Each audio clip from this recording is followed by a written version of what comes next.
5 in the morning, the kind of hour that belongs to cleaning crews and bad decisions and men who have been waiting 30 years to sit back down in a seat someone took from them. Terminal is nearly empty. The lights hum. Gate C14 glows at the end of a long corridor. One gate among hundreds, one flight among thousands. Nothing about it that would tell you today is different from any other Tuesday. A man walks through the corridor alone. No assistant, no luggage cart. Just a briefcase and a suit and the particular stillness of someone who has already decided how this morning ends. He finds his seat, 2A, window, first class. He sits down. He doesn't open his phone, doesn't order anything, doesn't look around the way people look around when they're uncertain. Just folds his hands in his lap and waits, like he's done this before, like he's been rehearsing it for 30 years. Atlanta Hartsfield-Jackson Airport, Gate C14, 5:02 a.m., 30 years of first class. You'd think it gets easier. The seats get wider. The wine gets better. But some things, they don't change, and I stopped pretending they would. The airport at 5 in the morning tells the truth. Not the polished truth, not the version with the moving walkways and the duty-free displays and the promise of somewhere better. The real truth. The one that surfaces when the crowds thin and the cleaning crews push their carts through the corridors and the overhead lights do their honest, unflattering best. Atlanta Hartsfield-Jackson Gate C14 Tuesday. James Whitfield sat alone, not because the gate was empty. Half the plastic chairs were occupied. A business traveler in a polo shirt, laptop open, highlight reels playing at low volume without headphones, because some people have decided that the rest of the world exists to accommodate their choices. A young mother with twin boys, maybe 3 years old each, who had apparently agreed as a unit that the structural integrity of the chair row needed testing. An older gentleman in a bolo tie, asleep sitting perfectly upright, which James had always considered an underrated skill. James sat alone because he had learned, somewhere in his mid-40s, that alone and lonely were two entirely different destinations. He held a passport to one. He had no desire to visit the other. He was reading a newspaper, an actual newspaper. He bought at the newsstand near security, folded in thirds the way his father had taught him, tight, clean, the kind of fold that said you intended to finish what you started. Ink on his fingertips by the third page, which was the price, and also the point he was wearing a suit. Dark charcoal. The cut was precise, the fabric serious, the kind made by someone who believed that clothing was a form of argument and had put considerable thought into what argument to make. His shoes were the color of good coffee. His briefcase sat beside him, worn leather, soft with use, initials pressed near the clasp. J.A.W. James Augustus Whitfield, 58 years old, founder and chairman of the board Atlas Airways, the airline whose plane he was about to board. Alone, no staff, no assistant. No one who knew who he was except the agent at the ticket counter who had scanned his passport and handed it back with the efficient courtesy of someone in hour 7 of a 9-hour shift who was conserving everything for the remaining 2. He had a first-class ticket. He had purchased it himself, full price, under his own. This morning at 4:18 a.m., same as any other passenger. He sipped his coffee, black, from a paper cup approaching structural failure, and he turned to page 7. The headline did not surprise him.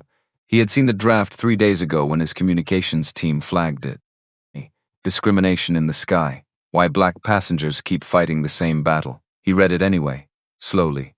The way you read something you already know is true but need to see in print in someone else's words to remind yourself that you are not, have never been, imagining it.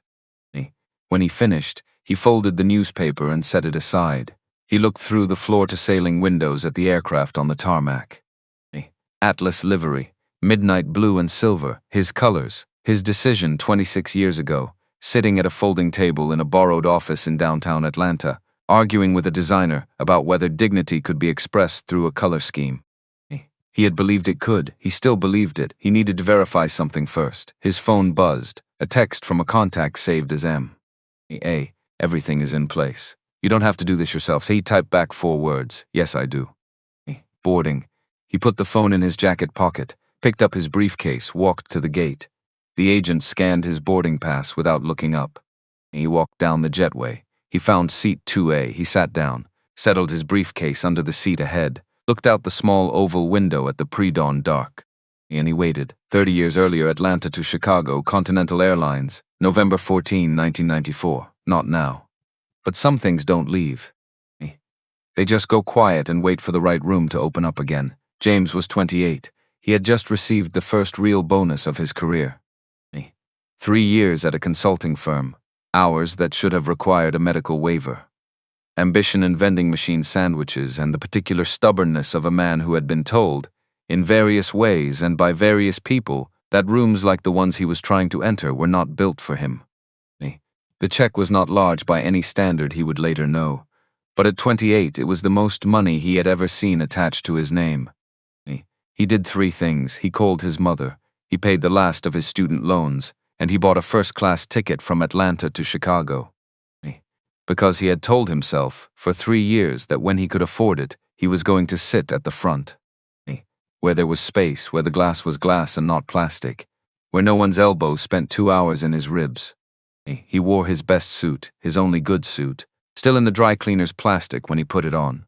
The lapels stiff, the kind of stiff that comes from something not yet broken in. He looked exactly like what he was, a young man trying something he had never done before, determined not to show it. He boarded early, found seat 3A, window. He stored his bag overhead, sat down, ordered a club soda because he didn't want to look like he was celebrating anything to anyone. He looked out the window. He thought, this is it. This is what making it feels like. The feeling lasted 4 minutes. The flight attendant arrived. Professional, practiced smile, the kind that can be produced without any underlying warmth if you've done it long enough. Sir, I'm going to need to see your boarding pass. He showed her. She looked at it, looked at him. Looked at it again. Sir, there may be a seating issue. If you could come with me to the gate. I'm in 3A. I understand, sir. If you could just, he stood up, because there was nothing else to do. He went. At the gate there was a conversation. Procedural language, ticketing error, upgrade that hadn't processed correctly, apologies that were not apologies but the shape of apologies. Then they walked him back through the cabin, past 3A, where someone else was already sitting, someone who had not been there 4 minutes ago. Someone comfortable in a way James recognized immediately and said nothing about. 27C, middle seat. He sat down. He looked straight ahead. He did not argue. He did not make a scene. He was 28 years old and he understood, the way you understand things that you learn young and learn hard, that making a scene cost more than the scene was ever worth. The plane filled, people settled, the door closed, and in that cabin not one person said a thing, not one person looked at him directly.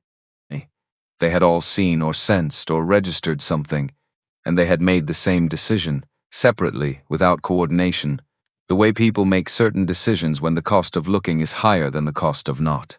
They looked away.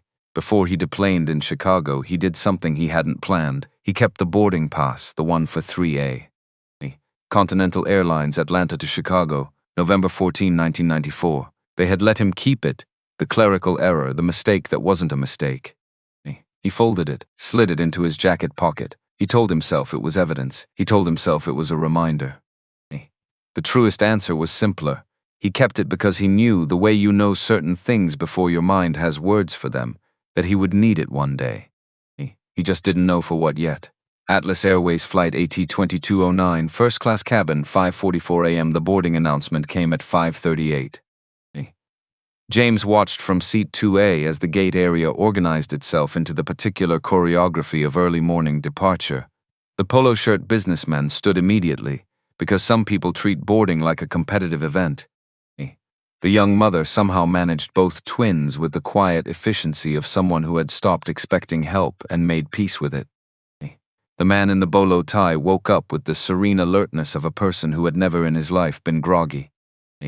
Passengers filed past, the first-class cabin filled with the specific assortment of a Tuesday 6 a.m. flight. The businessman who placed himself in 1C and immediately resumed a phone call at a volume that suggested he believed the cabin walls were soundproof. A couple in 2C who had the careful physical distance of people maintaining a ceasefire. A woman in her 60s in 3D, who moved with the unhurried precision of someone who had done this enough times to have stopped performing anything for anyone. And in 4A, settling into the window seat with practiced efficiency, a young woman, 27 maybe, natural hair pulled back. She had a phone and a tote bag and the particular self-contained quality of someone accustomed to traveling alone. Her name was Destiny Okafor. She was going to Phoenix to visit her grandmother, The chemo had started 3 weeks ago. She had booked this flight on a Tuesday specifically because Tuesdays were her grandmother's good days. She put in her earbuds. She looked out the window. She was not at this point paying attention to seat 2A. Renee Caldwell boarded the aircraft at 5:43, 9 years with Atlas Airways, 44 years old. She ran her pre-flight routine the way she always did, methodical, complete, the kind of thoroughness that comes not from anxiety but from genuine professional investment. She checked the galley, reviewed the manifest, set up the first-class cabin with care, not because first class mattered more than the rest of the aircraft, but because details mattered. Unconditionally. She was good at this job. She knew she was good at it, not in any boastful sense, simply in the way that competence settles into a person after enough years. It stops being effort and becomes the thing you are. She had a daughter named Gracie, 7 years old, a gap where her front teeth used to be. The apartment in Marietta had a lease renewal coming in March. The savings account was doing okay. Renee loved her job.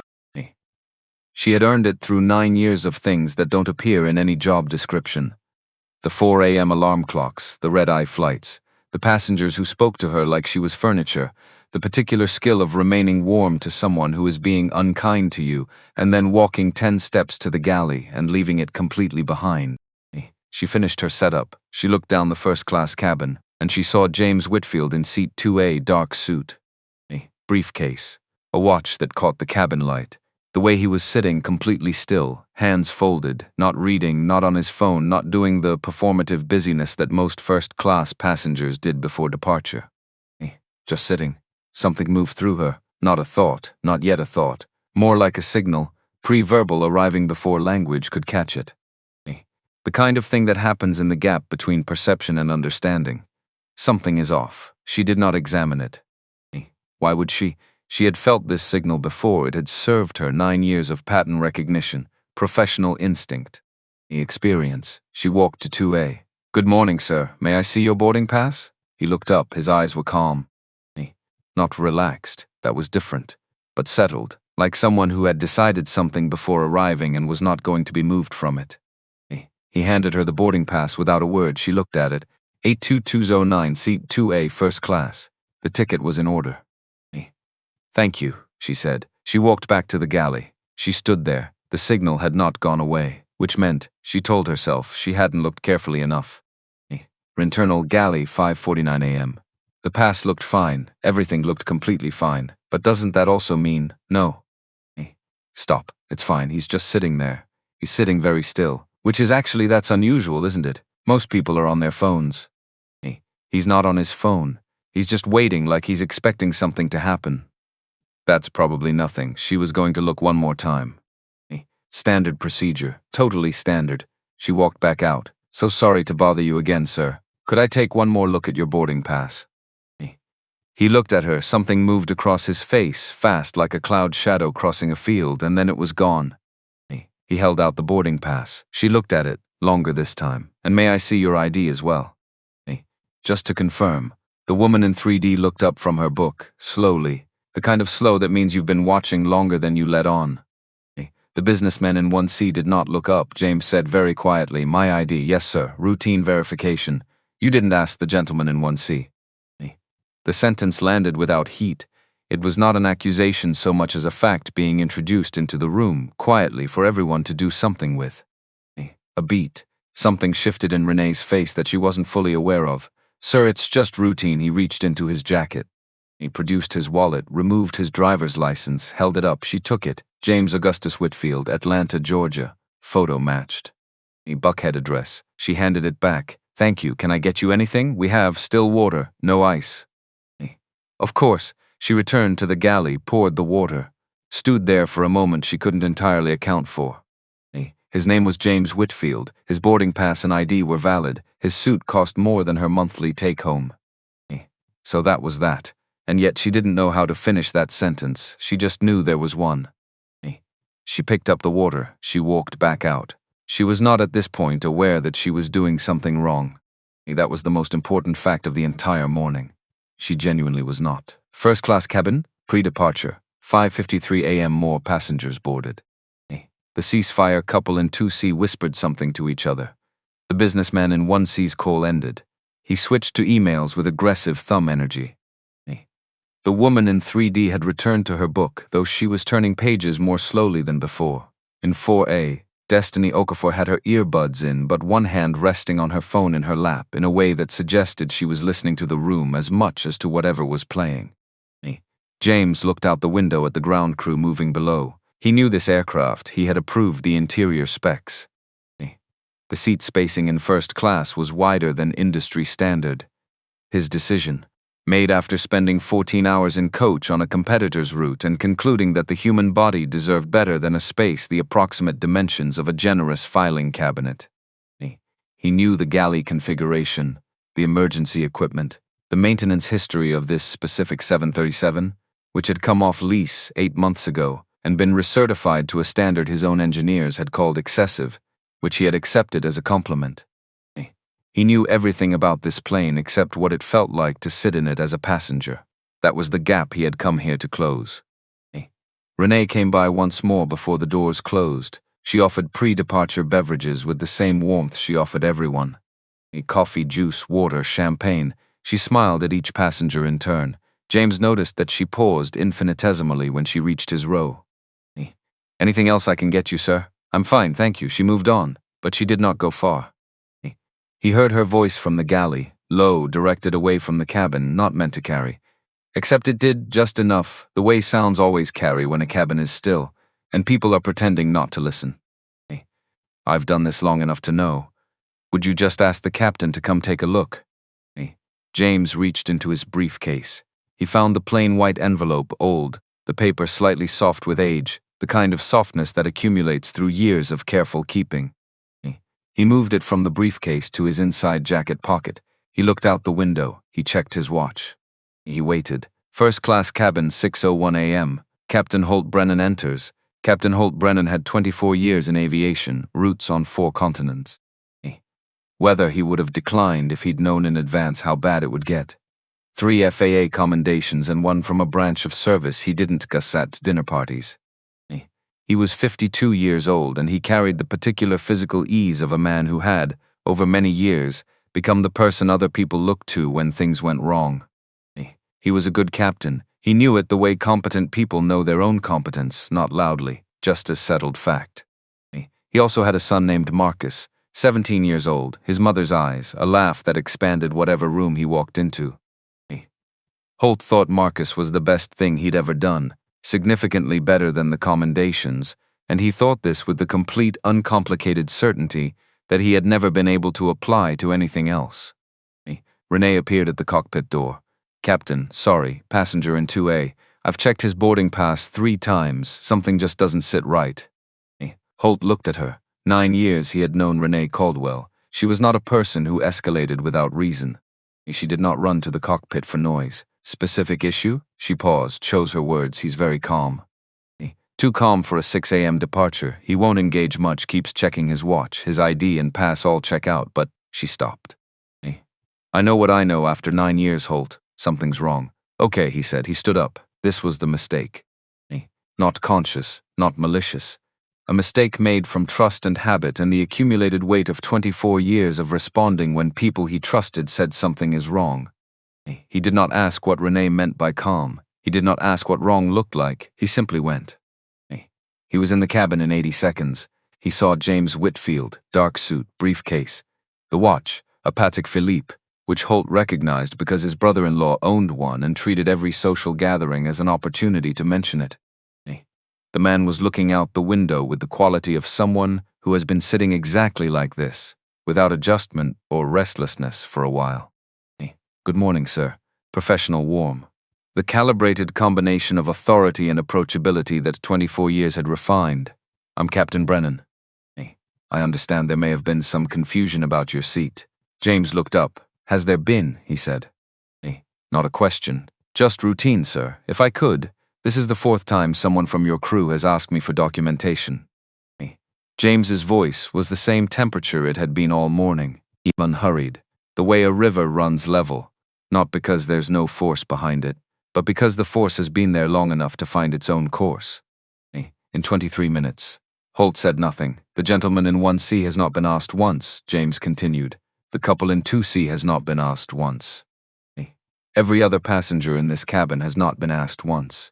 He looked at Holt steadily. So I'd appreciate it if you'd tell me specifically what the problem is. Holt looked at James. He really looked. What he saw, a man in his late 50s, well-dressed, composed, a briefcase. Hands folded in his lap, eyes that were not angry. That was the detail that registered. The eyes were not angry. They were tired. A specific kind of tired that had nothing to do with the early departure time.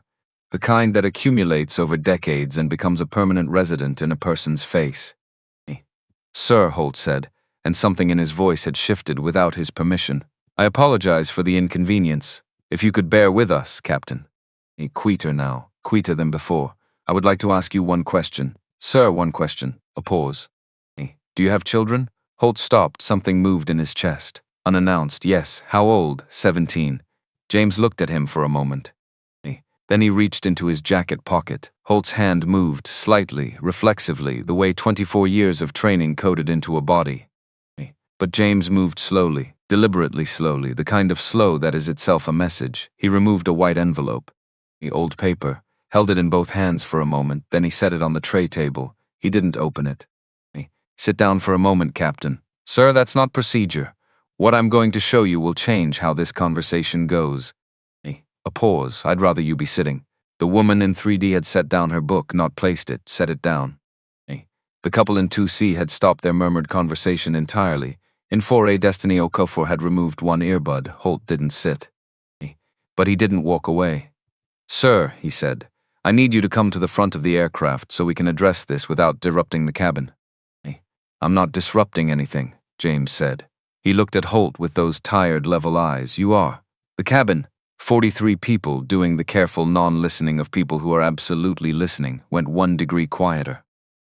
My name is James Whitfield, James said. I have a valid boarding pass, a valid government ID, a first-class ticket purchased this morning at full price.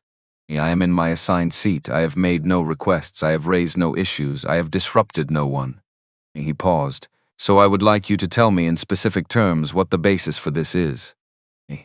Holt opened his mouth, closed it. The training had a module for disruptive passengers. This man was not disruptive.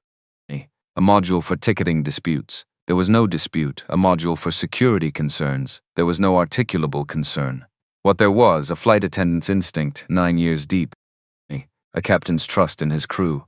And a man in seat 2A who had been sitting quietly, alone for 24 minutes, looking out the window, waiting. Renee appeared at Holt's shoulder. Captain. Her voice was low. I called the gate. Security is on their way up. Something registered on Holt's face. Not relief. Not quite. Something more complicated. Because James Whitfield had not moved when she said that. Had not stiffened. Had not looked toward the door. He had, very slightly nodded. The way you nod when something you expected has arrived on schedule. In 4A, Destiny Okafor looked down at the phone in her lap. She thought about her grandmother, who had a way of saying things that sounded like jokes until later, when they turned out to be the most useful things anyone had ever said to her. Silence has a price tag, baby. Most people just don't check the receipt until it's too late. Destiny looked at seat 2A. She looked at her phone. She pressed record. 2 airport security officers came down the jetway at 6:04. Officer Marcus Webb went first. Mid-40s, broad. He located James Whitfield in approximately 2 seconds after entering the cabin. He had the practiced posture of someone who had been called to situations, and had learned not to arrive without a preliminary conclusion already formed. He walked to 2A. Sir, we're going to need you to come with us. James looked at him. On what basis? Not aggression, not defiance. The clean, specific precision of someone who knows which words carry weight. Sir, what specific basis are you removing me from my assigned seat? James said, I have a valid ticket, valid ID. I've been sitting here quietly for 26 minutes. What is the basis? Webb looked at Renee. Renee looked at Holt. Holt looked at James. Nobody answered, which was, in its own way, an answer. 4 seconds of silence in a cabin of 43 people, 1 phone recording, and the specific held breath quality of a moment balanced on its edge. Then James reached into his jacket. Everyone in the forward section went still. He moved slowly, completely deliberately. His hand came out holding the white envelope. He held it the way you hold something that cost you a great deal to keep for a long time. Before anyone does anything else, he said, I need you to see something. He opened the envelope. Inside, a boarding pass. The old paper. Thermal print faded to near illegibility from 3 decades of careful storage. But the words remained, enough of them. Continental Airlines, Atlanta, Chicago. Seat 3A. First class, November 14, 1994. He set it on the tray table. He looked at Holt Brennan. I've kept this for 30 years, James said. I kept it for a moment exactly like this one. The cabin was completely still. Holt looked at the boarding pass, at the old paper, the faded print, the date. He looked at James, and what he saw, what he had been looking at for the past several minutes without yet understanding, was a man who was not angry, not afraid, not unstable. A man who was exhausted in a way that 30 years of carrying something produces, and who had, very carefully, decided that today was the day to set it down. Captain Brennan. James's voice was the quietest it had been all morning. I was 28 years old the first time I bought a first-class seat. I had saved for months. It was the first real paycheck of my life. He looked at the boarding pass on the tray table. Someone looked at me and decided I was in the wrong place. Before I said a word, before I did a single thing. And every person in that cabin looked and chose not to speak. He picked up the boarding pass. He held it a moment. I have flown first class 10,000 times since that day, and I have thought about that cabin, about every person who looked and looked away on every single one of those flights. He put the boarding pass back in the envelope. Now, he said, looking at Holt Brennan with the full weight of 30 years of patience, I would like someone to tell me what specifically the problem is with my sitting in this seat today. Holt Brennan said nothing. Webb said nothing. Renee said nothing. The businessman in 1C had set down his phone. The woman in 3D had her hands in her lap, and in 4A, Destiny Okafor kept the phone steady against the window frame, the recording running, her grandmother's voice from 400 miles away already present in the back of her mind. You'll know when it matters, baby. You always do. The morning light was coming through the windows now, low and flat and honest, the kind of light that doesn't negotiate. James Whitfield looked out at it and waited for someone to finally say what needed to be said. First class cabin, flight AT-2209, 6:07 a.m., nobody moved. That was the thing people would misremember later. They would remember the words, the boarding pass, the quality of James Whitfield's voice, unhurried, deliberate, the voice of a man who had been carrying something for 30 years and had finally, carefully, chosen where to set it down. They would remember the silence that followed, but they would forget the stillness. 43 people, one pressurized tube, not one of them moved. Not the businessman in 1C who had been loudly managing his time and his importance since before the doors closed. Not the couple in 2C who had been carefully not touching each other since boarding. Not Officer Webb, who had arrived with the posture of a man with a job to do and was now standing in the aisle with his hands at his sides, doing nothing at all. The boarding pass from 1994 sat on the tray table. November 14. Seat 3A, Continental Airlines, a carrier that had ceased to exist as an independent entity 12 years ago, which meant the paper was older than some of the people on this aircraft. Which meant someone had kept it, folded it, stored it, moved it from briefcase to briefcase through 30 years of everything, and brought it here. To this seat. On this morning, Holt Brennan stood in the aisle at 2A and looked at it. He was a man who could read situations. 24 years in aviation had built that capacity into him the way weather builds geology. Slowly, under pressure, until the reading becomes reflex. He could read instruments. He could read weather. He could read the combination of signals that preceded something going wrong before it went wrong. He was reading this situation now, and what he was reading was making something happen in his chest that he did not have immediate language for. Because the man in seat 2A had not raised his voice, had not threatened anyone, had not done a single thing that Renee's report, something just doesn't sit right, something seems off, had implied he might do. He had sat there, quietly, for 26 minutes, and waited for exactly this. Renee was not in the cabin. She had slipped back toward the galley during the last 60 seconds, not running, not obviously retreating, just the gradual gravitational drift of a person whose body had decided it needed to be somewhere else before her mind fully agreed. She was standing with her back against the galley counter. Her hands were not entirely steady. Officer Webb cleared his throat. It came out smaller than he intended, sir, he said. We still need you to. You still haven't told me the basis, James said. Not unkindly, just precisely. Webb looked at Holt. Holt looked at the boarding pass on the tray table. Then Holt did something no one in the cabin was expecting. He sat down, not in the jump seat, not in the aisle. He sat in 2B, the empty seat beside James, with the deliberate quality of a man making a choice rather than following a procedure. Which was exactly what it was. Webb watched him do it with the expression of someone whose script has just been revised without warning. James looked at Holt, said nothing, waited. "Tell me," Holt said. His voice had shed the professional architecture. Not weak, just honest, the way a voice gets when the thing supporting the performance has shifted. "What happened in 1994? James looked at him for a moment. "I told you, tell me the rest." A beat. James looked out the window. The ground crew was finishing their checks below. The morning was getting lighter. That specific pre-departure light that exists only when you are about to be somewhere else. "I was 28, James said.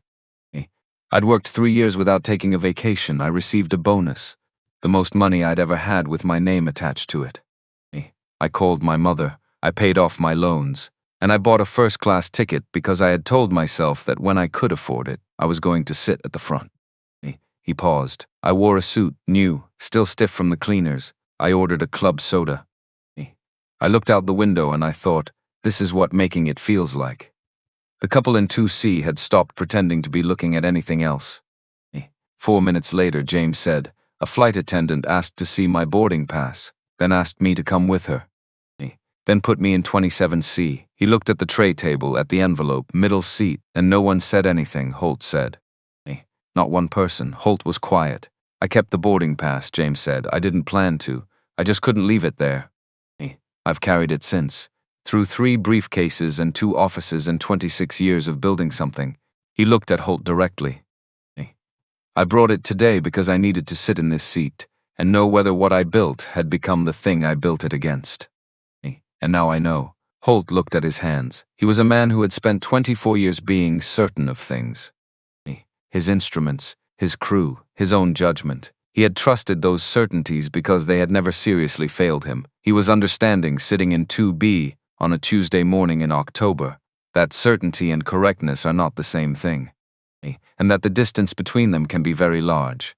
"Mr. Whitfield," he said, "I owe you an apology." "I know," James said. "I should have asked what specifically he did before I ever left the cockpit." "Yes," James said. "That's exactly right.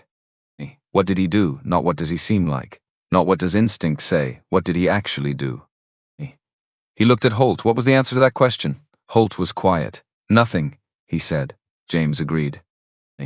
Webb, still standing in the aisle, had developed the careful stillness of a man hoping that if he doesn't move, he might become less visible. It wasn't working, but he kept trying. James reached into his briefcase. He removed a folder. Dark blue cover. The Atlas Airways logo embossed at the top, small, tasteful, his own specifications, which was the moment the woman in 3D registered that whatever this was, it was something considerably larger than a ticketing dispute. He opened the folder. He placed the first page on the shared armrest between 2A and 2B. It was an internal corporate audit. The header read, "Atlas Airways Passenger Service Incident Review. Period, January 2014, October 2024, compiled by Office of the Chairman." Holt looked at the header, looked at James. "Captain Brennan," James said, "how many first-class passengers have you had removed from aircraft under your command?"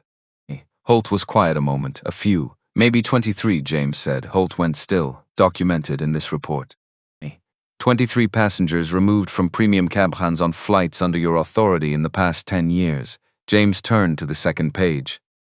Columns of names, dates, flight numbers, incident codes, the flat managerial language of a corporate document that converts human moments into line items. Would you like to know the racial breakdown? Holt's jaw moved, did not produce words. 18 were black, James said. 5 were white. Every one of the 5 white passengers had documented disruptive behavior prior to removal. Verbal altercations, refusal of crew instructions, in one case a physical incident. Of the 18 black passengers, 14 had no documented behavioral issues before the removal. The incident was crew-initiated. He looked at the page. You were the authorizing captain. The businessman in 1C was not on his phone. The woman in 3D had her glasses off. I want to be careful here, James continued. I'm not presenting this to destroy you. I don't believe you are a cruel man. I believe you have been operating inside a broken system long enough that you've stopped being able to see its shape. He closed the folder. That's what broken systems do. They make ordinary people do harmful things by making the harmful things feel like routine. Holt looked at the closed folder. Those numbers, he said. He stopped. I never looked at them all at once. Almost no one does, James said. Individual incidents feel like individual decisions. You look at one and you see a judgment call. You look at 23 and you see a pattern. He paused. The pattern was always there. It just needed the right angle. In 4A, Destiny Okafor had been recording for 9 minutes. She had started with just over 2,000 followers. A small channel, documentary-style local issues and transit access, and the occasional video about her grandmother's garden that somehow outperformed everything else she posted. She had not checked the number since she started recording. She had learned, somewhere in the past half hour, that checking the number made her hands shake, and she needed her hands to hold the phone steady. So she kept the camera on seat 2A, and she kept her hands still, and she waited to see what happened next. Captain Holt Brennan. What he thought about and couldn't stop. Holt was looking at the folder, but he wasn't seeing it anymore. He was seeing a Tuesday evening, 3 weeks ago, Marcus coming through the front door with a look on his face that Holt recognized. Not upset exactly. Something more interior than upset. Contained. The expression of someone who has experienced something and is running a private calculation about whether it's worth explaining. What happened? Holt had asked. Nothing. The automatic response. The one that means something. Marcus. A long pause. He then, security guard, at the mall, followed me the whole time, every store. Holt had opened his mouth. He had formed a response. He had delivered it, and he could hear himself delivering it now, in the recycled cabin air of seat 2B, with the clarity that only arises when you are sitting across from the consequences of things you said without thinking. Son, just try not to look like you're browsing too long. Marcus had looked at him. For a moment that had lasted longer than moments usually do, then, okay, Dad, and gone upstairs. Holt had told himself afterward that he was being practical, that he was giving his son survival tools, not surrendering to anything. That knowing how to move through a world that was going to look at you a certain way was not capitulation, it was preparation. He was sitting in 2B now, and he understood, with the particular clarity of a fact that has been waiting patiently to be acknowledged, that he had taught his son to make himself smaller so other people could feel more comfortable. And that James Whitfield had spent 30 years carrying the receipt for exactly that transaction. Captain, he looked up. James was watching him, the way he'd been watching everything all morning, completely without performance. Where did you go just now? Holt's voice when it arrived did not have 24 years of authority in it. My son, he said. I was thinking about something I said to him. James waited. Someone followed him through a store 3 weeks ago, just followed him. Every aisle. Holt looked at his hands. And I told him to try not to look suspicious, like the problem was something he was doing. Like if he just adjusted something about himself, people would. He stopped. The sentence went somewhere he hadn't planned. I told my own kid to make himself smaller so the people watching him would feel better. He said it the way you say something when you've only just understood what it means. James let the silence sit. He did not rush to fill it, because some things need the full weight of being said before they can begin to move. Then quietly, that's not a failure of character. That's what a broken system does to the people living inside it. It makes them pass the damage along because it's the only tool they were given. Holt looked up. That doesn't make it right, he said. No, James agreed, it doesn't. But it means the problem is bigger than any one person in this cabin, and it means the solution has to be bigger too. Holt sat with that, then, my son's going to ask me what I did today when I get home. Yes, what do I tell him? James looked at him steadily. The truth, all of it, not the version where you come off well. A pause, and then you tell him what you're going to do about it. Holt nodded once, slowly. The way you nod when you've made a decision that is going to cost you something, and you've decided the cost is correct. The galley. Renee Caldwell. 6:14 a.m. Renee had been standing in the galley for 7 minutes. The co-pilot had glanced back once, assessed her expression, and made the professional judgment that this was not the moment to ask questions. She was standing with her back against the counter. Her hands were in her pockets. She was doing the thing she did when she needed to think without her face giving anything away. Very still, very internal. The look of someone running a calculation that is taking longer than expected. She thought. Okay. The pass was real. The ID was real. He's been sitting there for half an hour doing nothing. Nothing. Just sitting, which is actually what you do when you're a passenger. You sit. But the signal, what signal?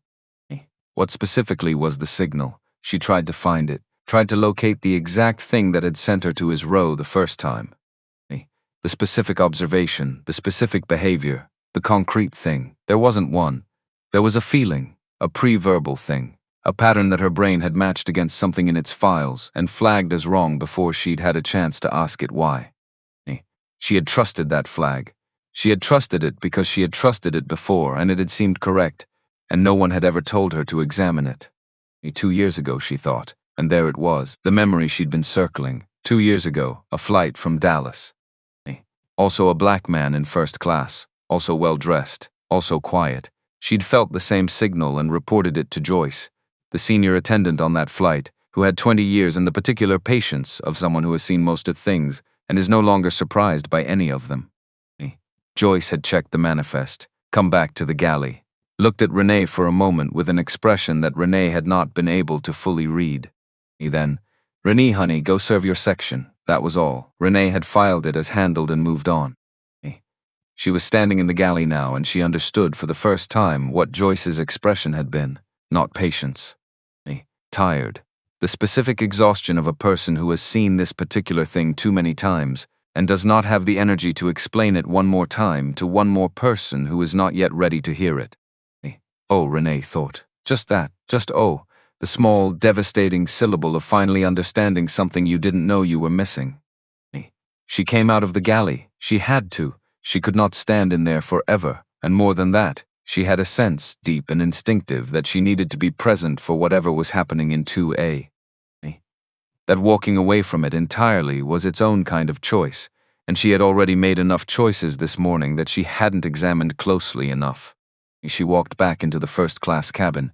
She saw Holt in 2B. She saw the folder on the armrest, the Atlas Airways logo.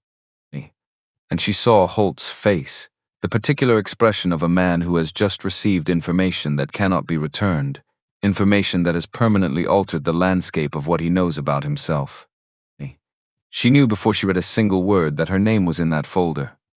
James looked up when she appeared at the row. "Miss Caldwell," he said, "come sit down." She looked at 2D across the aisle. She sat, her hands went into her lap.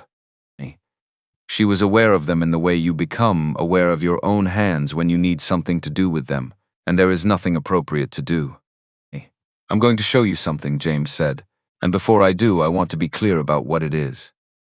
It's information, not punishment. There's a real difference between those two things, even when they feel similar." He turned the folder toward her. She looked, the same audit, the same columns. Her name appeared near the top, Caldwell R. Passenger Incidents Crew Initiated Premium Cabin. And then dates, flight numbers, incident classifications, the bureaucratic compression of moments that had felt like professional judgment calls at the time. She recognized some of them. She had filed those incident reports herself. What she had not done, what no one had ever asked her to do, was see them all at once, in the same place, laid out in sequence. She had not counted them, she was counting them now. Internal Renee, seat 2D, hands in her lap. That's a lot. That's significantly more than she. But there were reasons. Every time there were reasons. There was always something. The man in Dallas who turned out to be fine, but at the time she'd been sure. And the flight to Miami where the woman had seemed like she was going to, except they'd all been fine. They'd all just been sitting there, like he is. Oh, God. Oh, she looked up from the folder. James was watching her, not impatiently, not with satisfaction, with the particular quality of someone who has been waiting for a long time for a specific moment and is now present in it without any desire to rush it. "I didn't," she started. "I know," he said. "I genuinely thought I was. I know that too. But I did it anyway." Yes, the word landed without cruelty. "Just wait." Renee looked back at the folder, at the dates, at the numbers that were not large in any individual sense but were, arranged together, a shape she could not look away from. "I have a daughter," she said. "She's 7. And there's a girl in her class, she stopped, took a breath. Let it out. A little girl who gets told she's not allowed to play in certain places by the other kids. And my daughter told me about it, and I told her, her voice caught. She let it. I told her you always stand up for someone who's being treated unfairly. That you always speak. James said nothing, and then I came to work and the sentence didn't have an ending she could produce out loud.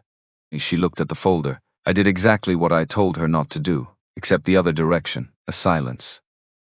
Mrs. Caldwell, James said, and his voice had lost the formal precision of the past hour. It was quieter, just human. I have one question for you. Take your time with it. She nodded. When you first saw me in this seat this morning. Before you said a word, before you asked for anything, what were you feeling? She didn't rush the answer. That something was wrong, she said. And what specifically told you that? The pause was longer. Then, honestly, the most honest thing she'd said all morning. Nothing. Nothing specific. That's where it starts, James said. Not in the words, not in the action, in the gap between seeing someone and deciding what they mean. Before any evidence, before any behavior, he closed the folder. Nobody taught you to stand in that gap and question what you find there. Renee looked at him. Your airline certainly didn't, he continued. I can show you exactly where the unconscious bias training was removed from the staff development budget in 2021. The line item, the justification, the quarterly report it disappeared into, he paused. I approved that budget cycle, I signed it. I didn't read every line, that is my responsibility, not yours alone. The woman in 3D made a small involuntary sound. Not a word, just the sound a person makes when something they've been holding in their chest finds a small exit. Which means, James said, what happened this morning is not a story about one bad employee. It's a story about a system that was built, slowly, through small decisions, through inattention and budget cuts and the comfort of not looking closely, to produce exactly this. He looked at the window, at the brightening morning outside, and I came here to sit in this seat because I needed to see it. Not in a report, in a seat. Renee was quiet for a moment, then she asked the question she had decided to ask regardless of how it landed, Mr. Whitfield, where exactly did I go wrong? Not to defend myself. I'm not trying to justify anything. I need to understand the specific moment. James looked at her. The first one, he said. Before you came to my row the first time, you saw me and something registered as wrong. Not something I had done, not something I had said. Just me, the fact of me in this seat. He held her gaze. That's the moment. Everything after it was the consequence of that moment. And that gap, that space between seeing a person and deciding what they mean without any evidence, that's what nobody ever asked you to examine. And that's what we failed to build into your training. Renee sat with that. She did not deflect it. She did not find a reframing that softened the edges. She sat with it directly, the way you sit with something true that is also painful, because those two qualities are not mutually exclusive, and pretending otherwise costs more than it saves. I need to tell you something, she said. James waited. 2 years ago, different flight, similar situation. I reported a passenger and the senior attendant, Joyce. She checked the manifest and came back and looked at me a certain way and said, go serve your section. And I thought it was handled. She looked at her hands. I understand now what she was doing, what she was tired of doing. What she'd been doing probably for years. A pause. I was part of what made her tired and I didn't know it. James was quiet for a moment. Joyce retired last year, he said. Renee looked up surprised. I know who she is, he said. I know who a lot of people are. That's part of why I'm here. First class cabin, 6:21 a.m., the video call. The cabin wall phone rang. Renee recognized the tone, not the intercabin line but the direct cockpit extension, which meant it was the co-pilot or someone patching through from ground operations. She stood and answered it. Her face, already not its best, did something further in the wrong direction. She lowered the handset. Looked at James. It's for you, she said. SVP, operations, she's patching through the CEO. The businessman in 1C, who had spent the past 35 minutes being aggressively unaware of what was happening 2 rows behind him, registered this with a visible recalculation. James took the handset. Margaret. The voice on the other end was controlled, just barely, in the specific way of very competent people when they are genuinely alarmed and working very hard not to show the full extent of it. James, Warren is on the line. Put him through a click, then James Warren Steele, the CEO's voice. clipped, authoritative, working hard to carry that authority across a satellite connection at altitude. I want you to know we're managing this situation from the ground. We need you too. Warren, James said pleasantly. Are you watching the live stream? A pause. James, because I believe a significant number of people are watching it. And before you tell me what you need, you should understand that everything said in the next 3 minutes is going to be seen by all of them. He glanced at 4A. Who do you think is holding the phone, Warren? Not a journalist, a 27-year-old woman going to Phoenix to visit her grandmother during chemotherapy. She turned on her camera because something felt wrong and she didn't want to look away. Silence from Atlanta. Warren, James continued, I'm going to tell you what is going to happen if this morning proceeds the way you're planning. And then I'm going to tell you what I think should happen instead. And the difference between those two outcomes comes down to one question. James, have you read the 2021 budget audit? The full version, not the summary, a longer silence. Parts of it. The section on the unconscious bias development program, the line item that was removed. Silence. Warren. James's voice was the same temperature it had been all morning. Level, unhurried. 14 times in the past decade we have terminated employees following discrimination complaints. 11 times within 18 months of those terminations, a substantially similar incident occurred on one of our routes, with different personnel. He paused. Firing people feels like accountability. It has the shape of accountability, but it is in practice housekeeping. It makes the room appear cleaner without addressing why the room keeps accumulating what it accumulates. The cabin was very still. The unconscious bias program cost $46,000 annually, James said. We eliminated it in the 2021 cycle to improve a quarterly margin in a period when we were up 11%. I signed that budget, that is my responsibility. He looked at Renee, who was standing beside the wall phone, listening. And I will not solve a problem I helped create by firing the people who are living inside it. A long silence from the other end. Then Warren Steele said something he had not planned to say when he dialed the number. What do you want to do? Just that. The corporate posturing stripped away, the way it sometimes gets stripped away when a conversation becomes something other than a negotiation. I want to fix it, James said. For real this time, a real program. Third-party audited, mandatory at every level, crew, management, and executive, including both of us. Not a press release about our values, an actual structural change. He looked at Holt in 2B, then at Renee beside him. And I want the people in this cabin to be part of building it. Not as cautionary tales, as people who experienced it and are willing to say so out loud. Legal is going to tell legal that the alternative is a discrimination lawsuit covering every incident in the audit I'm holding in my hand. Tell them to do the arithmetic. Warren was quiet. The program, he said finally. I'll authorize the budget. I'll need it in writing before we land. You'll have it. James handed the handset back to Renee. She put it back on the wall. She looked at him. He agreed, she said. Not quite a question. He's a practical man, James said. Practical men respond to practical arguments. Renee stood there for a moment. Then what happens to us, Holt and me? That depends on what you decide, James said. Warren wants to resolve this cleanly. That means termination, settlement. The kind of paperwork that converts a problem into a past tense and a press release into a new chapter. He looked at her steadily. I'm offering something different. You stay. You become part of the training program. Not as examples of what not to do, but as people who went through something real and are willing to stand in front of a room and tell the truth about it. Including the uncomfortable parts. Renee said nothing for a moment. In front of people who have been on the other side of what we did. Possibly, yes. People who are angry, some, yes. She looked at the folder on the armrest. At the envelope beside it. That's harder than being fired, she said. Considerably, James agreed. First-class cabin, 6:29 a.m. What James showed them next. In 4A, Destiny Okafor finally looked at her phone. She had been avoiding it, deliberately.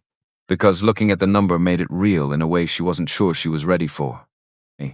47 minutes of recording, and she had kept her eyes on seat 2A, and her hands on the phone, and her thoughts on the question of what she was supposed to do with whatever this was becoming. She looked now. She set the phone face down on her tray table immediately afterward. because the number on the screen was one that her quiet documentary-focused channel had never approached before, and was not supposed to approach today. And looking at it for too long felt like standing at the edge of something high. She thought about her grandmother, who was going to have opinions. Who was probably, if she was being realistic about it, already watching from her hospital bed in Phoenix, crossword puzzle on her lap, occasionally looking up at the screen with the particular expression she wore when the world confirmed something she had been saying for years, and nobody had listened. Destiny turned the phone back over. She kept recording. The cabin wall phone rang. Renee recognized the tone, not the inter-cabin line but the direct cockpit extension, which meant it was the co-pilot or someone patching through from ground operations. She stood and answered it. Her face, already not its best, did something further in the wrong direction. She lowered the handset. Looked at James. "It's for you," she said. SVP, Operations. She's patching through the CEO. The businessman in 1C, who had spent the past 35 minutes being aggressively unaware of what was happening 2 rows behind him, registered this with a visible recalculation. James took the handset. "Margaret." The voice on the other end was controlled, just barely, in the specific way of very competent people when they are genuinely alarmed and working very hard not to show the full extent of it. "James, Warren is on the line." Put him through a click, then James Warren Steele, the CEO's voice. Clipped, authoritative, working hard to carry that authority across a satellite connection at altitude. "Want you to know we're managing this from the ground. Communications team is already drafting. We need you to let us get ahead of this." "Warren," James said pleasantly. "Are you watching the live stream?" A pause. "James, because I believe a significant number of people are watching it. And before you tell me what you need, you should understand that everything said in the next 3 minutes is going to be seen by all of them." He glanced at 4A. "Who do you think is holding the phone, Warren?" "Not a journalist. A 27-year-old woman going to Phoenix to visit her grandmother during chemotherapy. She turned on her camera because something felt wrong and she didn't want to look away." Silence from Atlanta. "Warren," James continued, "I'm going to tell you what is going to happen if this morning proceeds the way you're planning. And then I'm going to tell you what I think should happen instead. James, we have a protocol for. Have you read the 2021 budget audit?" The full version, not the summary. A longer silence, parts of it, the section on the unconscious bias development program. The line item that was cut, silence. Warren James's voice stayed even. 14 times in the past decade we have terminated employees following discrimination complaints. 11 times within 18 months. A substantially similar incident occurred on one of our routes with different personnel. He paused. Firing people has the shape of accountability, but it is, in practice, housekeeping. It makes the room appear cleaner without addressing why the room keeps producing what it produces. "So what do you want?" Warren's voice had an edge now. Not anger exactly, resistance. The resistance of a man being asked to move further and faster than he had planned. "You want me to keep them on? After this? Do you understand what legal is going to say? Do you understand what the board is going to?" "I understand exactly what they're going to say," James said. "I've been in that room for 26 years. I know which board members are going to raise their voices and in what order." He paused. "I also know that the alternative to what I'm proposing is a discrimination lawsuit covering every incident in the audit I'm currently holding. Tell legal to run the arithmetic on that before they have opinions about my approach." Silence, longer this time. Warren Steele was a practical man. James had observed this across 7 years of working together. Not a criticism, just a description. Warren looked at situations, assessed the realistic outcomes of available choices, and selected accordingly. He was doing that now. James could almost hear the calculation. "The program," Warren said finally. The edge in his voice had not disappeared entirely, but it had moved. "I'll authorize the budget on the call. But I want to see the full proposal before anything goes public, and I want legal in the room." "Legal will be in the room," James said. "The proposal will be in your hands before we land." "A beat and the 2 crew members," Warren said. "This isn't over. I'm authorizing a full HR investigation. Whatever you have in mind for them, it goes through proper channel." "Agreed," James said. "As long proper channels means they have a real choice, not a managed exit." Another silence. "Shorter," Fine, Warren said. James handed the handset back to Renee. She put it back on the wall. She looked at him. He pushed back, she said. Yes, but he agreed. He's a practical man, James said. The arithmetic was clear. He paused. The fight isn't over. Warren means what he said about the investigation. This morning doesn't end cleanly for anyone. But the direction is set. Renee stood there. What happens to us, she said. Holt and me, realistically. Realistically, Warren wants termination with settlement. That's his default. I'm going to push for something different. You stay. You become part of the program. You tell this story honestly in every training cohort we run for the next year. But I won't decide that for you. He looked at her steadily. I'll make the case. The choice will be yours. And if we say no, then you take the settlement, sign the paperwork, and the system continues exactly as it has been. He looked at the folder on the armrest. Because the system doesn't need villains to keep running. It just needs people who choose the easier thing. Renee was quiet. She looked at the folder, at the envelope beside it, at the window where the desert had appeared below them, brown and flat and honest. She put her hand in her jacket pocket, felt the envelope through the fabric. She had a choice. She was beginning to understand what she was going to do with it. Phoenix Sky Harbor Airport, Gate A7, 8:52 a.m. Phoenix came up fast. The desert does that. 1 minute it's abstract, brown and theoretical, something you observe through scratched oval glass and think you understand. Then suddenly the individual details arrive. The Joshua trees, the red seams in the rock, the sprawl of the city catching the October morning light and throwing it back in every direction at once. The wheels found the runway at 8:47, the cabin, which had been suspended in its own particular atmosphere for the past 2 hours and 40 minutes, began the slow return to ordinary life. Seatbacks came forward, tray tables folded, phones came out of airplane mode and began catching up with the world that had been happening without them. Except in the first 4 rows, where no one reached for a phone, where no one adjusted a tray table with the automatic efficiency of a routine. Where 43 people who had spent the last hour in something considerably more significant than a commercial flight sat in the specific stillness of people who are not yet ready to leave a room. The jetway connected at 8:52. The door opened and the morning poured in, not metaphorically, literally. The Phoenix October air, dry, warm, carrying the particular mineral clarity of desert at altitude, moved through the opening and into the cabin. And with it, distantly, the sound of the gate area, which was not what any of them had been picturing. Renee was first to the door. She looked out through the jetway windows. She counted. 19 news vans along the perimeter road past the terminal, lined up with the organized urgency of media that has been tracking a story for 3 hours and has arrived prepared for several possible versions of it. Camera crews with their equipment cases, reporters in the particular state of alert readiness that means they have been briefed, caffeinated, and are waiting for something to point at. Beyond them, inside the terminal visible through the gate windows, something she had not expected, not organized, not arranged, just people. Regular people who had been waiting for other flights, drinking airport coffee, who had looked up from their phones because something was happening, and had moved toward it the way people move toward things that matter when they don't know what else to do with the feeling. She stepped back from the door. She put her hand in her jacket pocket, felt the envelope there, the slight stiffness of old paper. She breathed.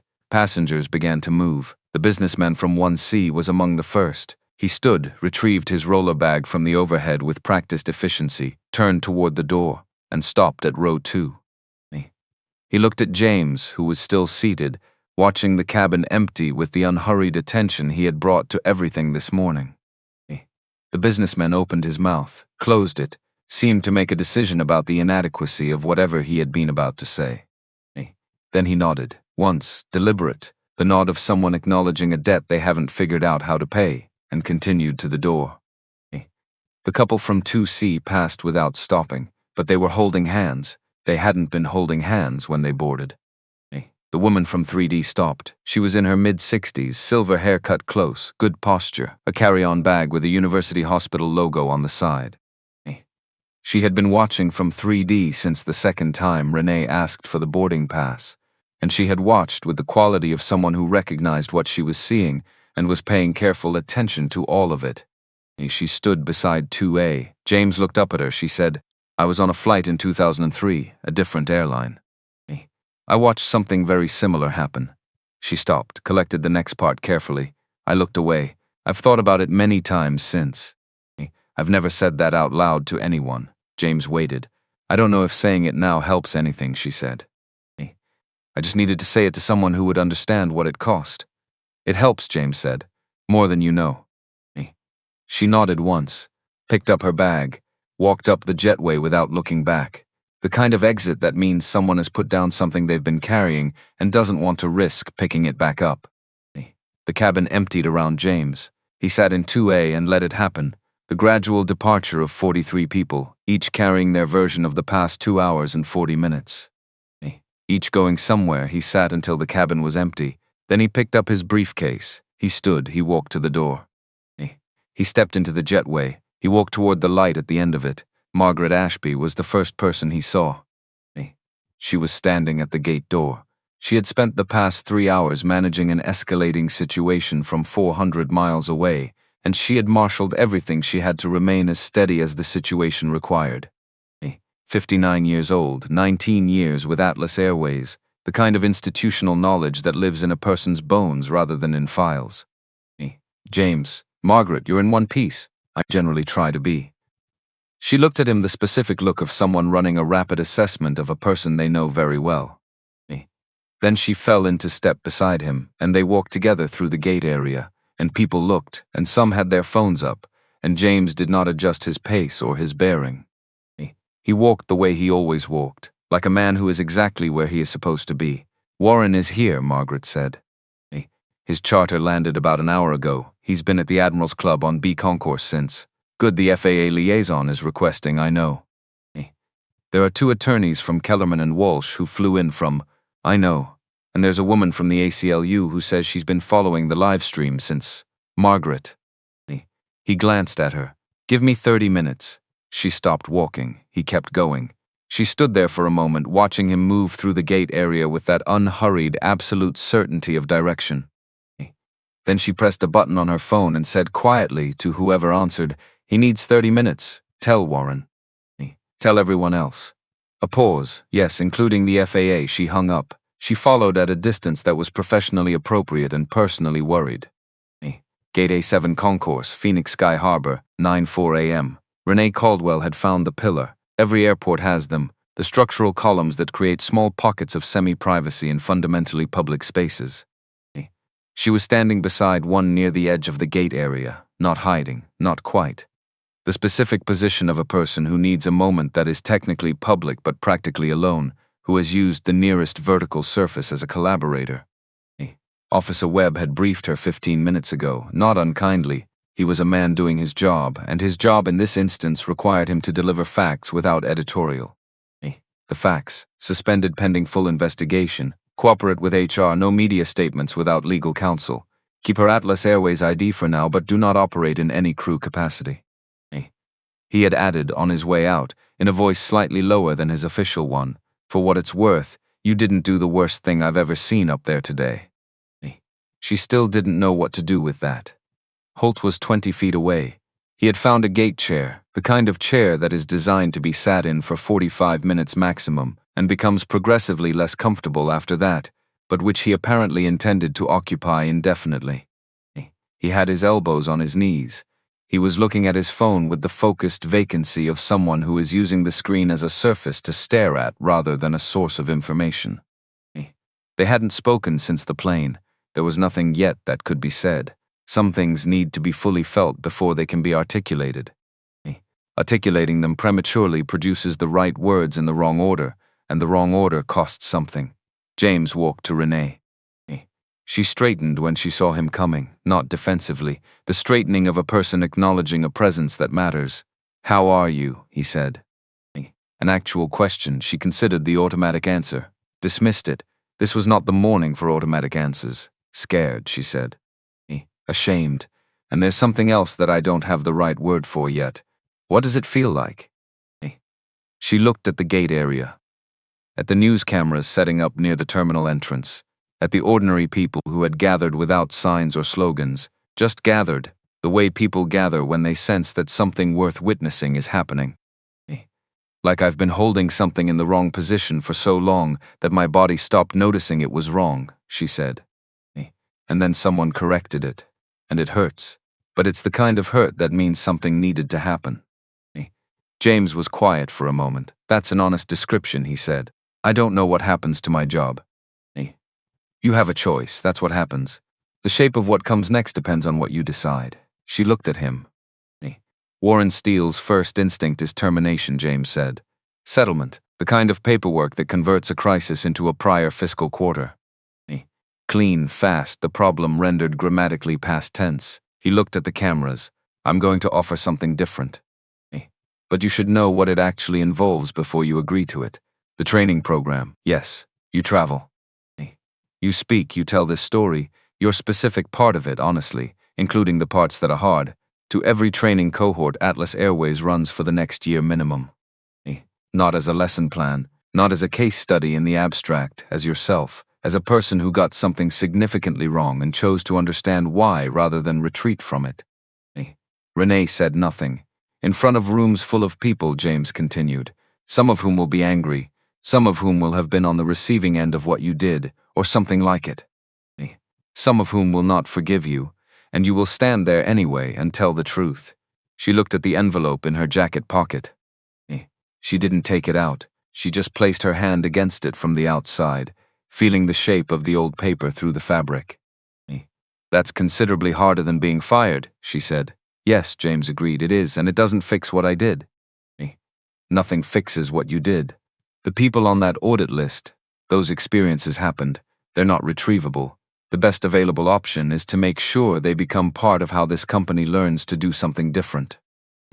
He looked at her steadily. That's not absolution, it's responsibility. There's a difference. Renee stood with that. She thought about Gracie. Not the idea of Gracie, not the lesson she wanted Gracie to learn, the actual Gracie, 7 years old. The gap where her front teeth had been. The way she fell asleep in the back seat sometimes, with her hands tucked under her chin and her mouth slightly open, utterly trusting that wherever they were going was somewhere safe. She thought about the question Gracie was going to ask someday. Maybe soon, maybe in a few years. The question that children ask when they're old enough to understand that the adults in their lives make choices, and that choices have shapes. What did you do, Mom, when you found out you'd been wrong about something important? She needed to have an answer to that question. Not an explanation, an answer. I want to do it, she said. The harder thing, James looked at her. Go find Margaret Ashby, he said. She's at the end of the concourse. Blue jacket, she'll handle the specifics. Renee nodded. He picked up her bag, started walking, then she stopped. Turned back, Mr. Whitfield, he looked at her. Thank you, she said. For not she searched for the right ending. For not making it only about winning. James said nothing for a moment. I've had 30 years of being on the losing side of this, he said. I know what winning looks like when it's empty. This isn't about winning. She held his eyes for a moment, then she walked down the concourse toward Margaret Ashby. Gate A7, Phoenix Sky Harbor, Holt Brennan, 9:11 a.m. James sat down in the gate chair beside Holt, no announcement. No preamble. Just sat down, put his briefcase beside the chair, and looked out at the gate area the way two people look at something together when they've run out of easier things to do. Holt registered his arrival without looking up. They sat like that for a moment, two men in an airport, the morning moving around them. Gate agents at adjacent counters processing the next departures, a family with a stroller negotiating the space between chairs, the cleaning crew working through the area with their methodical efficiency. Captain, James said. Mr. Whitfield, a beat. The numbers in that folder, Holt said. He was still looking at the middle distance. I've been sitting here trying to find the alternate explanation, the one where it's a statistical artifact or a documentation issue or... He stopped. There isn't one. No, I looked at those incidents when they happened. Each one, I reviewed the reports. I signed off on them, and every time I had a reason. Renee's instinct, or the gate agent's flag, or the way someone was behaving when they boarded. He was quiet. The reasons felt real. They did feel real, James said. That's the mechanism. The reasons always feel real from inside the system that produces them. They're designed to feel real. They have the texture and weight of professional judgment. That's what makes them so difficult to examine. Holt looked at his hands. My son asked me once, he said, why I chose aviation. Years ago, he was maybe 11. And I told him I chose it because in the cockpit the instruments don't lie. The altimeter reads the altitude. The airspeed reads the airspeed. There's no ambiguity, no room for bias because the numbers are the numbers. He turned his hands over. And then I spent 24 years letting something that was not the instruments tell me how to read the room. James said nothing. I taught him to trust systems, Holt said. I told him that good systems produce good outcomes if you follow them correctly. And I believed that. I still believe the principle. He looked at the gate area. What I didn't tell him, what I didn't know to tell him, is that systems can have the wrong thing built into them from the beginning.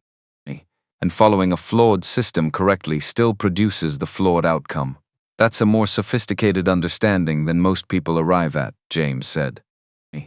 I arrived at it about 45 minutes ago, Holt said. I've had better mornings. Something almost like a smile passed across James's face. The training program, Holt said. Rennie agreed. She just did. I want to do it too. He said it without hesitation. Without performance. The flat, definite way of stating a decision that has been made rather than a position being argued for. My son is going to ask me what I did when I got home tonight. I need to have the right answer. It's going to be hard, James said. Specifically hard. Not generally hard. The specific difficulty of standing in front of a room of people who have been damaged by what you did or what you represent, and telling the truth about yourself without flinching. I know. Some of them won't accept it. That's fair. Some of them will be angry in ways that feel disproportionate until you understand the full history of what you're standing in front of. Also fair. Holt looked at him. Mr. Whitfield, can I ask you something? Yes. Why not just sue? You have the documentation. You have the evidence. You have the live stream and the legal standing and every instrument reading in your favor. He paused. Why sit in the seat and do it this way? James looked out at the gate area. Because I've seen what the lawsuit produces, he said. I've watched other companies go through it. The litigation, the settlement. The mandatory training that gets scheduled and attended and forgotten. The press release about renewed commitment to inclusion. And then, 2 years later, someone else sits in a seat like 2A, and the same thing happens. He looked at Holt. The lawsuit treats it like a transaction. A wrong occurred, money changes hands, the ledger is balanced. He shook his head. The ledger is never balanced. The only thing that actually changes behavior is understanding, real understanding. The kind that gets in the body, not just the policy manual. Holt sat with that. Your son, James said. What's his name, Marcus? How old? He'll be 18 in February. James nodded slowly. Tell him the whole story tonight. Not the version where you look okay, the complete one. He paused, and then ask him what he thinks you should do about it. Not what he thinks you should say, what he thinks you should actually do. Holt looked at him. He'll know, James said. 17-year-olds are much better at this than we give them credit for. They haven't yet learned to mistake looking good for doing good. That comes later with practice, and it's one of the things we spend the rest of our lives unlearning. Holt stood. He extended his hand. James looked at it, then at Holt, then he stood and took it. Not a formal handshake, the kind that closes a deal or marks a greeting. The kind that means, something happened between us today that neither of us will forget, and we are both going to have to do something with it, and we both know that. Go find Margaret Ashby, James said. Tell her you're in. Holt nodded. He picked up his bag, walked down the concourse. James watched him go. Then he sat back down in the gate chair, alone. The airport moved around him. The enormous, ordinary Tuesday morning business of a place where 150,000 people move through every day, each carrying everything they are toward wherever they're going next. He sat there for a while, just breathing. Phoenix Sky Harbor, Concourse A, 9:23 a.m. Destiny Okafor found him there. She had been looking for 12 minutes, which was how long it had taken her to deplane, be intercepted by 3 separate journalists, one local, one national. One who did not identify their outlet and was probably going to be on the internet within the hour. Say I don't have a statement 9 times with escalating conviction, locate a single occupancy restroom, look at herself in the mirror for approximately 90 seconds, decide she looked like someone who had been holding a phone at exactly the right angle for the better part of an hour, and was not entirely sure what to do with that, and then go looking for the man from seat 2A. She had her phone in her hand off. The screen completely dark for the first time since Atlanta. She sat in the chair beside James. He looked at her. She looked like exactly what she was. A 27-year-old woman who had booked a flight to visit her sick grandmother and had, in the process of doing so, accidentally become the focal point of a story she had not planned to be in. She had the specific expression of someone who has done something right and is not entirely sure what to do now that the doing is over. "How's the number?" James said. She looked at the dark screen. "I stopped looking. Good instinct. There are reporters." She looked toward the terminal entrance. "A lot of them. I know. They want a statement. They keep saying just one comment, just one sentence." "Like I have sentences ready." She turned the phone over in her hands. "I don't have sentences. I just turned it on." "That's the sentence," James said. She looked at him. "What you just said. That's the only sentence you need." He looked at the dark phone screen. "Everything else that happened this morning, I planned that for 9 months. I chose the flight, chose the seat, brought the folder, brought the envelope. All of it was deliberate." He paused. "What you did was not deliberate. You just felt that something was wrong and decided not to look away. That's actually harder than what I did. I had a plan. You just had instinct." Destiny looked at the phone. "My grandmother is going to have opinions about all of this," she said. What kind of woman is she? The kind who says "I told you" silence has a price tag and then goes back to her crossword without waiting to see if it landed. Destiny almost smiled. "It always lands. She just doesn't need to watch it happen. She sounds like someone worth getting to," James said. "She's watching the live stream from her hospital bed." Destiny looked at the phone. "Probably has been since Atlanta. Probably has opinions she's been saving up." "Go to her," James said. "You've done what you came here to do, the rest of it." He nodded at the cameras, the reporters, the organized noise of a story's assembling itself in real time. "Doesn't need you to manage it. It's going to happen regardless." Destiny looked at the gate area, then at her phone. She pressed the button. The screen lit up. She didn't open any app. She just looked at the home screen for a moment. The background photo, her grandmother's garden in March, all that color against the Phoenix desert that her grandmother had been coaxing out of the soil for 40 years. Then she opened the camera. She looked into it. "I was going to visit my grandmother," she said. "I turned on my phone because something felt wrong, and I didn't want to be someone who looked away. That's all." She paused. "That's all any of us have to do." She stopped recording. She uploaded it. Put the phone in her bag, stood up. "Mr. Whitfield," she said. He looked up. "I hope it changes something," she said. "Not just for today. It already has," he said. "You just can't see it yet because it's still happening." She picked up her tote bag. She walked toward the exit. She did not stop for the reporters who made several attempts. She did not stop for the woman with the ACLU lanyard who had been tracking the story since 40,000 feet over New Mexico. She did not stop for the man with the podcast microphone who called after her that he would give her full editorial control, whatever that meant. She stopped at the rental car kiosk. She called her grandmother. "I'm here," she said. "I'm on my way." Her grandmother's voice. "Baby, I know. I've been watching since before you crossed into Arizona." A pause. "Of course you have," Destiny said. "Drive safe." And Destiny. "Yeah, good girl." A pause. "Now get off the phone and drive." Destiny got off the phone. She drove. Admiral's Club, Terminal B, Phoenix Sky Harbor, 9:41 a.m. Warren Steele had ordered coffee he hadn't touched. He was 55 years old. CEO of Atlas Airways for 7 years. In those 7 years, he had navigated a pandemic, a fuel crisis, 2 labor negotiations that each ran 18 months longer than projected, and 1 incident involving a maintenance contractor in Denver that required him to fly to Colorado at 11 p.m. on a Sunday and spend 4 hours in a hangar explaining, in terms that left no room for interpretation, what the words non-negotiable safety standard actually meant. He had thought on the charter from Atlanta, 3 hours in a leather seat at 40,000 feet, which gave a man time to think whether he wanted to or not, that this was a PR problem. A significant one, costly, but fundamentally a problem of optics and liability that could be managed through the standard approach: terminate involved personnel, issue a public statement, announce a training fund, renew commitment to company values. He had landed at Phoenix Sky Harbor at approximately 8 a.m. local time. He had been in the Admiral's Club since.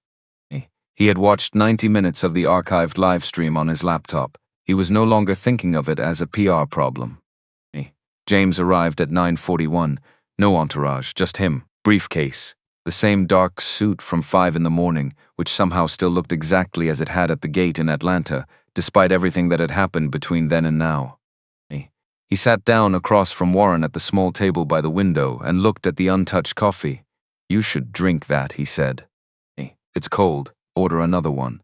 Warren signaled the server. James ordered nothing. They looked at each other. 7 years of a working relationship. The asymmetry that had always been present in it. James had built what Warren ran was more visible today than it had ever been. Not because either of them was performing it, because today it was simply true in a way that both of them could feel. "I watched the live stream," Warren said. "I know. All of it. The whole 2 hours." James waited. "I also pulled the 2021 budget," Warren said. "The full version, including the line item." He looked at his new coffee when it arrived. "I knew what that program was when we cut it. I understood the rationale. I approved the cut because the margin was there and the quarterly targets were not." He set the cup down without drinking. "I told myself it was temporary, that we'd restore it in the following cycle. And then the following cycle had different pressures. And then the cycle after that." He looked at the table. "At some point the temporary cut became the baseline and I stopped thinking about it." "That's how these things work," James said. "They don't disappear, they get reclassified as normal." "I know." Warren looked at him. "I also know what you're going to propose. And I want to be honest with you before you put the document on the table." My first reaction when I was watching the stream at 30,000 feet was that the cleanest resolution was termination with settlement and a strong public statement. Fast, contained, move on. And now? Warren was quiet for a moment. "Now I've had 3 hours and 90 minutes of footage to sit with." He picked up the coffee, actually drank it this time, set it down. "And I keep thinking about the 18-month number you gave me on the call. 11 out of 14, we fired people and within a year and a half the same thing happened again." "Yes." "Because we were treating the symptom," Warren said. "Yes. And the program we cut in 2021 was treating the cause." "One of the causes," James said. "Not the only one, but a significant one." Warren was quiet. This was the moment James had prepared for. Not the live stream, not the folder, not the 30-year-old boarding pass. This moment, sitting across from the man who ran his company and watching him arrive through his own thinking, at the conclusion that something had to actually change. "The proposal," Warren said. "Show me." James opened his briefcase. He removed the document, plain paper, no letterhead, because he had written it at his kitchen table 3 days ago, and had not wanted the weight of the institutional logo on it until he knew whether it would survive contact with reality. It had survived. He slid it across. Warren read. He read slowly. He turned pages. He went back to the second page and read something again. He was quiet the whole time. When he finished, he looked up. "The chairman's flight," he said, "every year, unannounced." "Yes, that's you, for as long as you're in the role, and whoever comes after you, that's what I'm proposing." Warren looked at the document. Legal is going to have significant concerns about the external oversight component. I'm not saying they're right. I'm telling you the conversation we're going to have. Tell legal I've already spoken with 2 firms specializing in civil rights compliance. Both confirmed the structure is sound. Gloria Merchant at Merchant and Reyes will walk them through it. Warren nodded slowly. Still looking at the document. "The mandatory executive participation," he said. "The training sessions, you and me both, yes." "In the room, not observing, participating, yes." Warren set the document down. He looked out the window at the tarmac. A plane was being pushed back from a gate. Atlas livery, midnight blue and silver. Moving slowly, deliberately, with the unhurried precisions of something that has a long way to go and knows it. "The board," he said. "I'll handle the board. Some of them are going to push back hard. I know which ones. I've been in that room for 26 years. I have enough credibility to spend on this." James looked at him. "This is what I want to spend it on." Warren looked at the document for another moment, then he picked up his pen. He held it over the signature line. "One condition," he said. James waited. "You're in the first training session, not leading it. Not presenting. Sitting in a chair like everyone else, no chairman treatment." James looked at him. "That was already in the plan," he said. Warren almost smiled. "I know," he said. "I needed to say it anyway." He signed. He slid the document back. James picked it up, looked at the signature, put it in the folder. He stood. "Warren," he said. Warren looked up. "Thank you for not making me argue you into it." Warren looked at the tarmac, at the Atlas plane moving slowly away from the terminal, carrying people toward wherever they were going next. "I'm not sure I deserve that," he said. "No," James agreed. "But it's where we are. And where we are is somewhere better than where we were this morning." He picked up his briefcase. He walked out of the Admiral's Club. He walked back through the terminal toward the window seat on Concourse A, where the morning light was still coming through at that low October angle, honest and flat and unhurried. He had work to do. He went to do it. Phoenix Sky Harbor Airport, Concourse A, 10:08 a.m. and after. James found a seat by a window, not a gate chair this time. A row of chairs facing the tarmac on the far side of the concourse from the media cluster, in the specific quiet that exists in airports between the gates that are busy and the gates that are not yet open. The morning light came through the glass at a low angle, the way October light does in the desert, not harsh, just honest. He put his briefcase beside the chair. He sat down. He opened the briefcase. Inside, the audit, the articles of incorporation. The signed proposal, Warren's signature still fresh, the folder that had carried for the past 3 hours, the documentation of everything that had been built wrong and everything that could be built right. And the empty space where the envelope had been. He sat with that space for a moment. The absence of something carried for 30 years has a specific weight. Not heavy, the opposite. The lightness that arrives when you've been so accustomed to a burden that you've stopped registering it as separate from yourself, and then you set it down, and your body has to recalibrate to its own actual weight. He had given the envelope to Renee. He had not planned to do that. It had occurred to him in the moment that the boarding pass had served its purpose for him. He had carried it to this seat in this aircraft on this morning, and it had done what he had kept it to do. The evidence was no longer needed. The moment it had been kept for had arrived and passed, but Renee would need a reminder. Not of what James had experienced. She had the audit for that. She had the numbers. She had the 11 names of the white passengers who had not been removed without cause. She needed a reminder of what it cost, the human cost, the specific weight of being looked at and found wrong before a single word was exchanged. The boarding pass could do that. He hoped it would. He reached into his briefcase one final time. He took out his phone. He opened his email. He navigated to a draft he had written and not yet sent. Had written it 3 months ago, had revised it twice, had decided both times that he was not ready, and had left it sitting in the drafts folder where it had been waiting with the patient quality of things that know their time is coming. The email was addressed to a woman named Dorothy Mallory. She was 73 years old. She lived in Cincinnati, Ohio.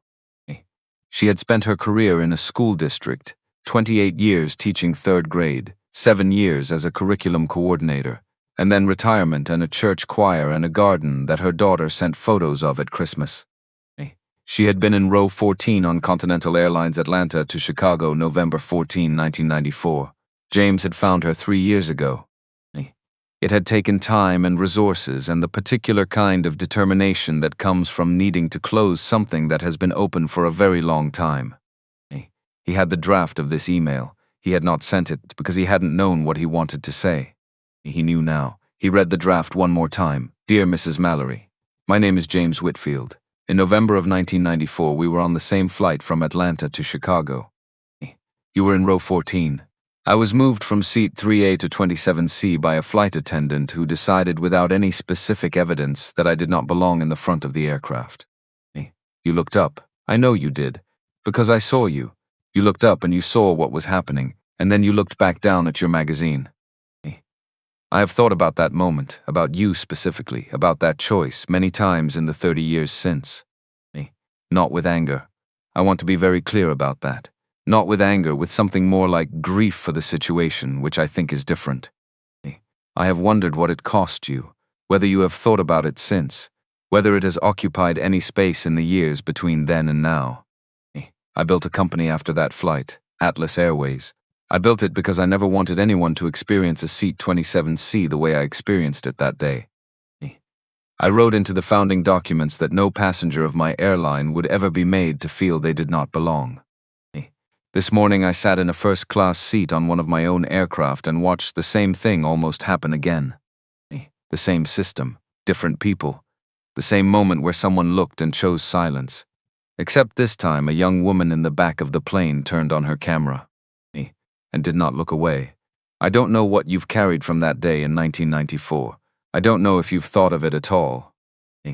But in case you have, in case it has been with you the way certain moments stay with us, regardless of whether we welcome them, I wanted you to know that what happened on that flight was not the end of the story.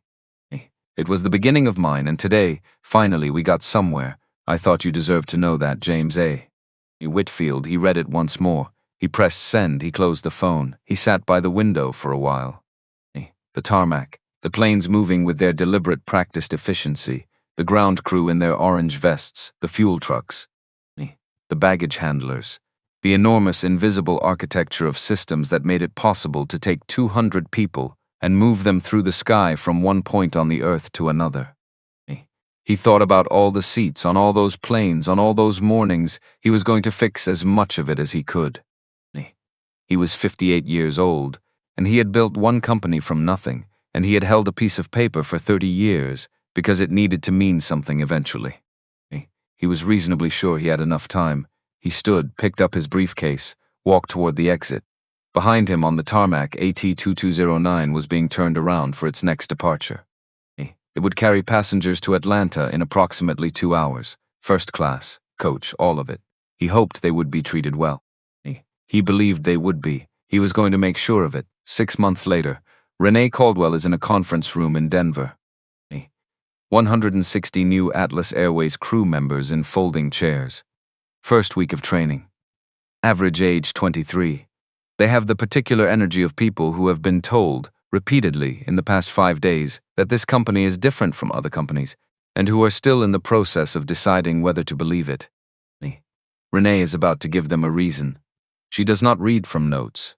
She stopped reading from notes after the 4th session, when she realized that reading from notes kept her at a managed distance from the story, and the story only worked when she was fully inside it.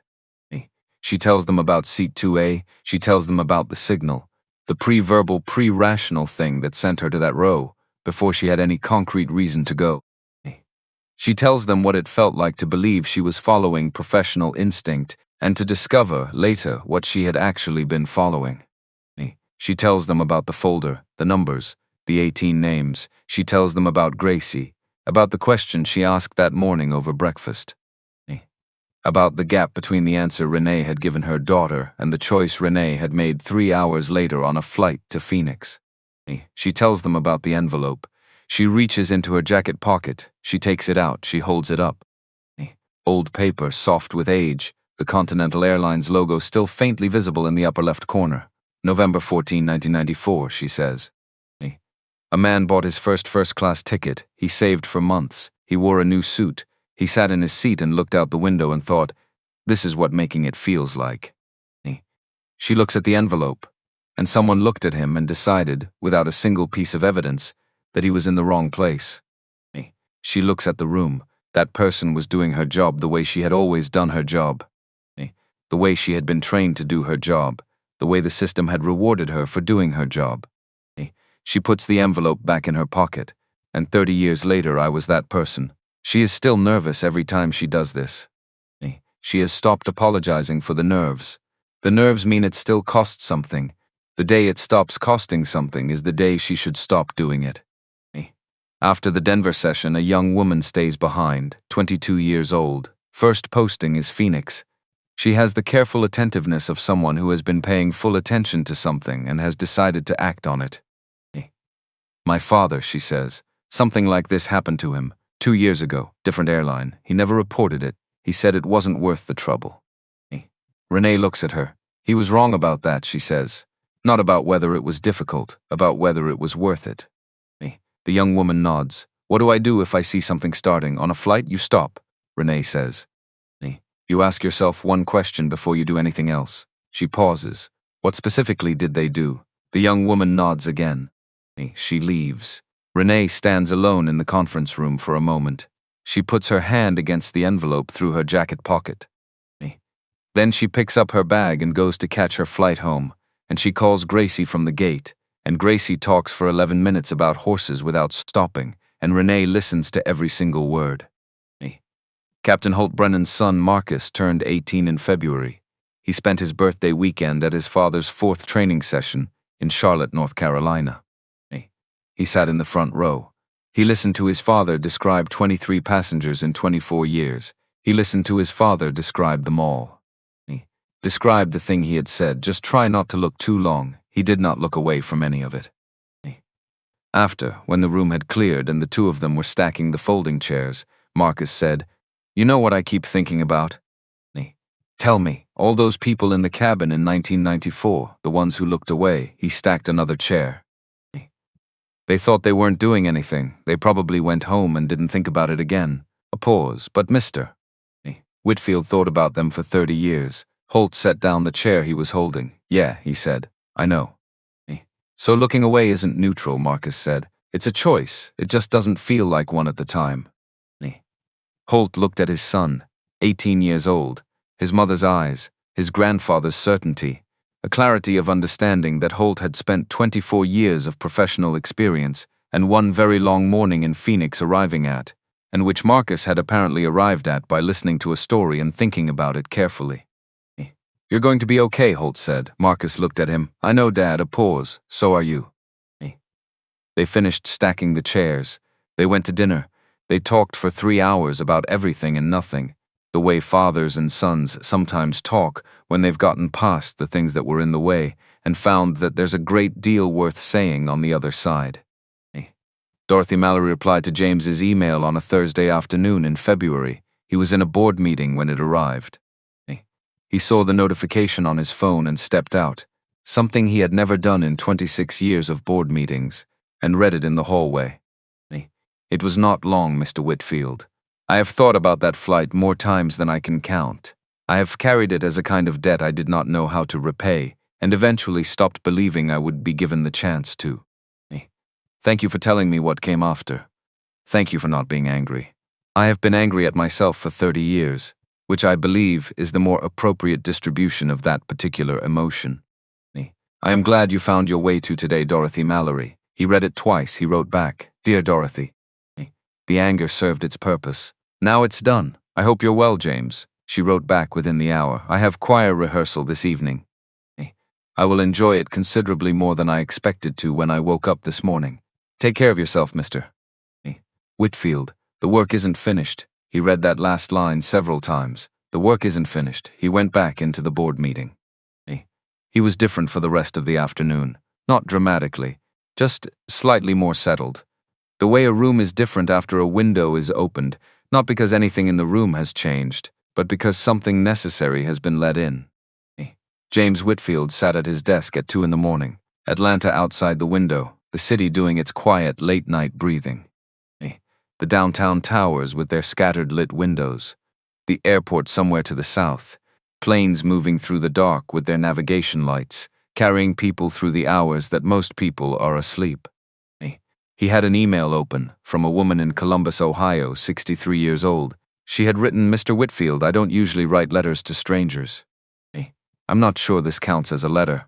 I was on a flight last week. I saw something starting. A flight attendant approaching a black passenger in first class, asking for documentation, that look on her face that I now know how to name. And I did something I have never done in 63 years of flying.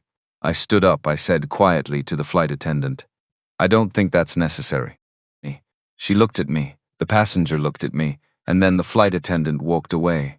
I don't know if it would have escalated. I don't know if I made a real difference, but I thought about the woman in row 14 from your tape. I thought, I don't want to be her, so I said something, one sentence, and it was enough. Thank you for showing me what enough looks like." James read it twice. He thought about row 14, about Dorothy Mallory, who had looked up and looked back down and carried it for 30 years, and had finally been given the chance to know that the story did not end there. About the woman in Columbus, 63 years old, who had stood up on a flight last week and said one sentence and had no way of knowing until she wrote this email that the sentence had been 30 years in the making.